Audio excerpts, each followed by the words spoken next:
I mean, who isn't waking up at 1 in the morning to watch Angela Hill fucking throw down in China? That sounds like a fucking dream to me. In this video, I'm going to break down all of UFC Fight Night, Macau, Song Yadong versus Deiveson Figueiredo. And usually I start by breaking down some of the prelim fights, but the prelims for this card are utter dog shit. Like, if you look through them, I mean, we have Angela Hill. You know, the only two good ones I'd say are Tsuruya versus Luis Gurule and Aoriqileng versus Cody Haddon.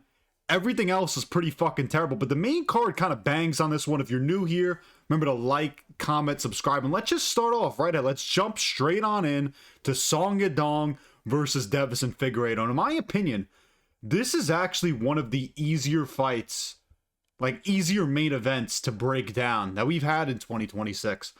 Song Yadong, he's good, and he's not getting any better. And Figgy, he is old and washed. That's about as simple as a breakdown as you can have for this fight. I have no clue why Figgy is even fighting up here. You know, he lost to Umar, should be fighting like a Peyton Talbot or a Chiweebs. You kind of get the point. He should just be fighting down. A really random ass main event. I remember when this was made, I was kind of like, what's the thought process here? Is it like they couldn't get, like, is Peyton Talbot versus Song Yadong not a draw overseas? I don't really believe that. A lot of people know who Peyton Talbot is, so maybe it's like, oh, Figgy, he's a former champ. You throw him in here versus Song Yadong, people will fucking go to see it. I guess. Again, I'm not in the UFC. Right now, here's the thing with these guys. We know what they are at this point in their career. You know, Yadong's not going to beat any of the elite. But if you're outside the top 5, he's going to fucking destroy you. You know, lost a pretty close one to O'Malley, who some people thought he won that fight. He didn't win that fight. Beat Cejudo in that weird fucking eye poke fest, odd fight. Figgy has just looked so uninspiring in this point in his career, where he just throws zero punches. You know, threw zero punches, did nothing against Umar. Randomly beat Montel Jackson before that, where he was kind of mixing in his grappling. It was a pretty boring fucking fight. Also destroyed his own knee against Corey Sandhagen. And I love Figgy. This dude was legitimately terrifying in his prime, where he was beating Brandon Moreno, making Joseph Benavidez fucking scream Bloody Mary and Bloody Murder. Alex Perez, Tim Elliott, Pantoja. This guy was a beast at flyweight, and even the beginning of his bantamweight run wasn't bad, but he is just not the same guy anymore. He's going to throw no punches. Yadong's going to outbox him, can defend his takedowns. Again, Figgy, I still think he is very skilled at his age. He just doesn't use any of the skills in his tool bag anymore. You know what I mean? He just does nothing. He just stands there with his fucking colored hair and he aura farms. He doesn't do anything. Initially, I was leaning Song Yadong maybe 50-45 in this one, but I think Deiveson Figueiredo is due to get fucking slimed out.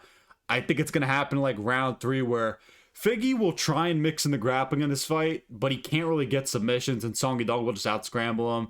And again, Figgy's going to throw no punch. He's going to walk straight at you. Yadong will be snapping his jab, using his hooks, landing some straight rights in there. Has the power to slow you down. And I don't think Song Yadong has this, like, necessarily fight-ending power, but he literally is fighting the corpse of Deiveson Figueiredo. I get he hasn't really been fucking finished in a long time, but I think he's going to lose this one. I think he's going to lose it bad, and he's going to put down his gloves in Macau. And it's going to be sad to see. I don't want to see Figgy go out this way, but I think Song Yadong's going to get knocked out here. It really is this simple. If you are outside the top 5 like Deiveson Figueiredo is in the bantamweight division, you are not beating Song Yadong. He's never going to beat the Piotr Yans, the Sandhagens, the O'Malleys, the Umars of the world, the Marabs. But he'll definitely beat guys like Deiveson Figueiredo who are old, and I don't really even know who they're fucking beating in the top 15 anymore. That's how done I am with Figgy. But I'll always remember the fucking title run, and he was one of those dudes when I was kind of getting back into the UFC that I kind of gravitated towards, with the fucking cool hair, looking like Kratos, and he's just coming in there and just beating the shit out of dudes. He was fucking awesome. He still is awesome, just not the same fighter. Moving down to the co-main of Zhang Mingyang versus Alonzo Menifield. I can't believe this is even the co-main, because Sergei Pavlovich versus Tallison Teixeira I would say is a better co-main. Shit, even like fucking Asakura, if they do that in the co-main. I'm kidding. That'd be a joke. But this is a really interesting fight, because it's funny, because Zhang Mingyang gets fraud checked pretty bad by Johnny Walker. He's getting his legs absolutely destroyed, getting beaten to hell. And then they just give him Alonzo Menifield as kind of this bounce back, who's absolutely terrible. Like this, once Zhang Mingyang knocks out Alonzo Menifield, you're going to learn nothing about him. You know what I mean? He has no chin, got absolutely destroyed by Volkan Ozdemir in his last fight. Julius Walker was beating the shit out of him. Zhang, I get, is kind of still pretty unproven, and his best win is old-ass Anthony Smith. But Menifield is just so meh.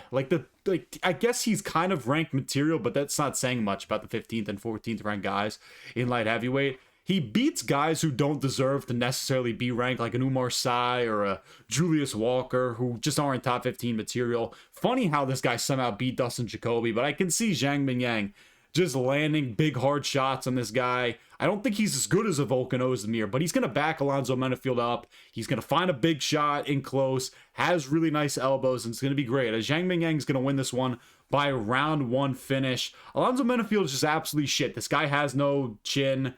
He kind of can grapple. He kind of can. He just isn't that good. When you watch Alonzo Menifield, you're like, he's just meh. There's nothing, a lot of nice things to say about him. He's just okay. Moving on to Sergei Pavlovich versus Tallison Teixeira in the featured fight. I'm going to go with Sergei here. I think he's going to kill Tallison Teixeira.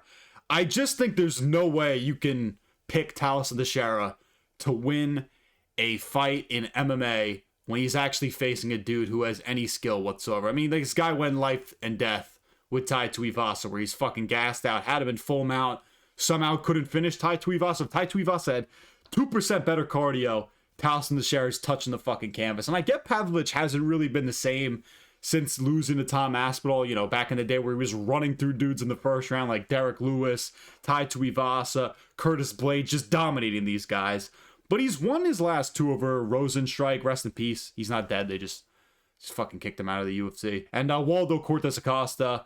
Tallison is shit. He's not really that good. He's just big and tall, like a big fucking tree who doesn't really move around. Like, again, this is the guy who lost to Derek Lewis. If you lose to Derek Lewis, I'm inclined to really never pick you again to win a fight in the UFC, with exceptions like the Volkovs of the world. And I think he also beat Curtis Blades, right? So you know what I mean? Like, there are exceptions, but the vast majority of Derek Lewis wins are against fat Brazilians who have no skills. I mean, Tallison Teixeira's only other win outside of Tai Tuivasa in the UFC, I believe, is Justin Tafa. So, I mean, are we really picking this guy? Sergei should destroy him. I'd be shocked, stunned if this guy doesn't get a finish. Again, Tallison is a big fucking guy, but Sergei Pavlovich is actually longer. I believe his reach is like an inch longer. Tallison won't move around. Thank you, Google, for saying my uploads can't complete. He's not going to use his kicks very well. He's just going to rush in. He's going to die. It's going to be beautiful. He'll rock him bad with the left hook, get on top of him, and kill him. Does Tallison Teixeira last around? No. We're getting fucking Sergei Pavlovich, vintage Sergei, round 1 knockout. And maybe we'll do a video on this.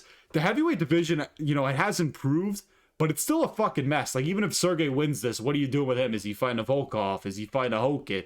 Do you just run a rematch with Waldo? You know, is the Guniev, Gunster in there too? Like, if Tallison Teixeira wins, nuke the division. That's kind of the ending on that one. But Kai Asakura versus Cameron Smotherman. The return of Kai Asakura after getting embarrassed by the corpse of Tim Elliott. I don't really know if I called the corpse. I would just say Tim Elliott. Meth-riddled Tim Elliott.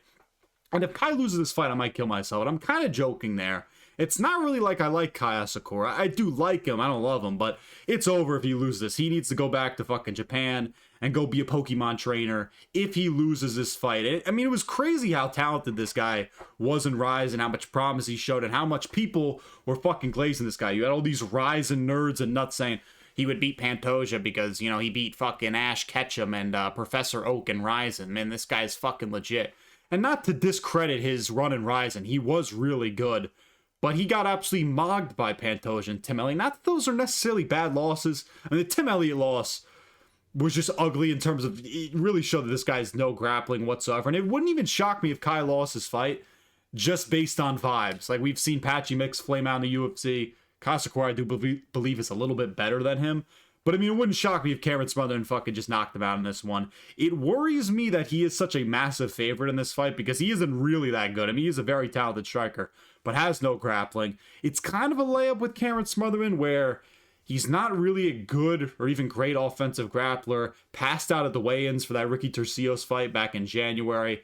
I think Kai Asakura wins this, has good kicks, has knees, is a better athlete, much faster. I like the move of the bantamweight for him. I think that's going to benefit him a lot. He's going to be a lot more filled out at this division. He's a lot more experienced in mixed martial arts than Cameron Smotherman. He is skilled enough to win this one by decision. You know, Smotherman can box and can scramble well. Not that really matters, and just isn't going to mix into wrestling enough for me to really want to pick him in this one. Kai Asakura's boxing and his boxing defense do worry me slightly because I do think he gets outboxed in this one, and he does get clipped at the end of a lot of exchanges. but he needs this fight. I think he's going to win it, and I'm just going to take Asakura by unanimous decision. Moving on to Jake Matthews versus Carlston Harris. Jake Matthews has always been one of my favorite kind of unranked welterweights where you're always waiting him to break into that top 15, and he just can't really do it. Shout out to my boy Jack. This is one of our guys, Jake Matthews. Every single time this guy fights, we're texting each other about him. And he got fucking fluked by Neil Magny. I mean, it happens, man. It was one of the weird fights where Neil Magny tapped, did he not? And then Jake Matthews ends up going out to Darce choke. I'm going to take him in this one, though. Carlston Harris is 100 years old.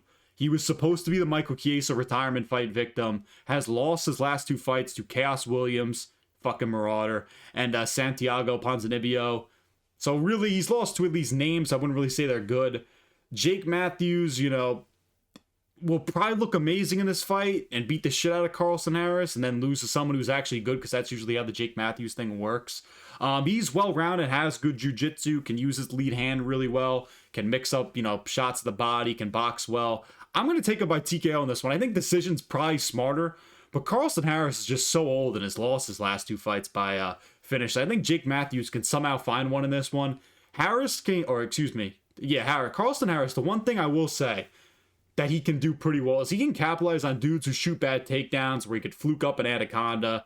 I don't really think he's going to do it in this one just because of how old he is and he's on a losing streak. And Jake Matthews, it's kind of how he lost to Neil Magny. So, it's something to watch, but I'm going to go with Jake Matthews by round 2 TKO in this one. Moving on to Alex Perez versus Sumudaerji. I'm going to go with Sumudaerji here. Originally, I was kind of on Alex Perez here.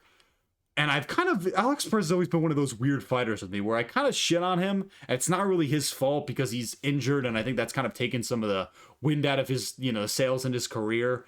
Alex Perez is probably better than Sumudaerji. And he beat the shit out of Charles Johnson in his last one. But I like the little run that Sumudaerji is on. I feel like he's kind of found something in his career where he's won 3 in a row over Kevin Borges, Mitch Raposo, Jesus Aguilar. Not that these guys are, fucking future champs, but they are at least names in the division. Alex Perez is a good wrestler who doesn't really wrestle enough, relies a lot on his kicking game, which he can do really well, and he does pretty well when he can back you up against the fence and just let go of his hands. But back to that point about Sumudaerji kind of finding something in his career. He now is kind of like, I'm not going to go into these bar fights, these brawls anymore, and he's just going to fight behind his jab and his body kicks and win kind of boring fights. I mean, he's such a big flyweight. He has finally learned how to use his size to his advantage. He also can use elbows inside when Alex Perez tries to close distance and get inside of Sumudaerji. And Sumudaerji also has a good takedown defense. Alex Perez, actually decides to lean on his wrestling. This is also in China, so I could see Sumudaerji getting like a robbery decision in this one. I'm going to go with Sumudaerji to beat Alex Perez by unanimous decision. Now we move on to the shit of the shit prelims. I'll try and make this as fast as possible for you guys. Luis Felipe Diaz versus Yi Sak Lee. Yes, Yi Sak Lee. That's a real name, guys. I mean, it's kind of weird that this is even the feature fight in the prelims when you have like Ray Tsuruya on the prelims. What else? Cody Haddon, Aoriqileng. Like, there are better fights that I would put in the featured fight than Luis Felipe Diaz versus Yi Sak Lee. But whatever, we move on. Diaz had a sub on Dana White's Contender Series. I think he probably wins this one, has more higher level experience. It was kind of funny on the Contender Series. They don't even really want to sign this guy, if I remember correctly. Like, Dana wasn't that impressed by him. Both guys are grapplers, but again, Diaz has just faced better comp and has higher level scrambling and has really good ability to get onto your back. Sak Lee has good ground and pound, not really a submission threat when he gets you down. I just think he's going to have a harder time taking down Felipe Diaz in this one. I like Diaz by round 2 sub. It does worry me that he's kind of hittable on the feet. But again, most of these prelims I don't really give a fuck about. So we'll take Luis Felipe Diaz versus Yi Sak Lee. Moving on to Meng Ding. Some of these names sound racist that I'm saying. Like, this is like I made up Chinese names. Versus Jose Sosa. 2 randoms making their debuts. Meng Ding. I mean, it literally sounds fucking racist. Meng Ding, he's more experienced, has a lot of powers, mostly beat up on random Chinese dudes / Sheen workers / Nike sweatshop guys. He's very chinny, but he doesn't really get KO'd. Got dropped a bunch in his last fight, which he ended up winning. Jose Sosa's he's just a lot younger, and he does have a massive reach advantage in this one. I could just see this being another scenario where you bring up a random Brazilian and they're just like an alien. He is so long, Prates-esque size, and I could just see him coming in here nuking Meng Ding. Meng Ding with like fucking elbows and knees. I think Jose Souza is going to win this one by round 3 finish. Not super confident in this one, but again, these are randoms that I've never really heard of and I've watched very little tape on.